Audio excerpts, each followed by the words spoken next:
nga, marami ang nakapanood siguro kasi laging viral yung mga parisan natin na mga nagbukas na malalaki. So lahat yon ay wala na. Sarado na yon lahat.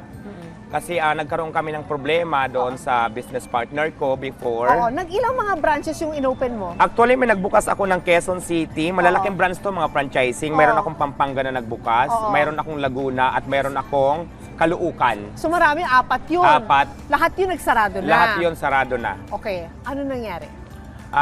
Nagkaroon kami ng problema sa aking business partner.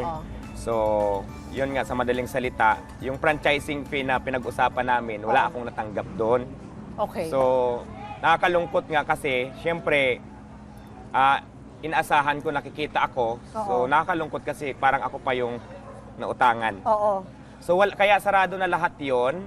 Tapos, nag-start ulit ako ng panibago. Kaya mayroon akong cart ngayon na bago lang din para mayroon akong pangkabuhayan para tuloy pa rin ang buhay. Laban lang ng laban. Laban lang ng laban kasi talaga hindi naman tayo pwede mabuhay kung hindi tayo lumalaban. Sa totoo lang, di ba? Yes, Nasa tama. sa atin pa rin yung tayo nagkapakain sa sarili natin eh. Correct. We have Kasi to be ako naman, strong. as long as wala akong ginagawang masama, alam kong ito ang paraan para mabuhay ako at makatulong ako.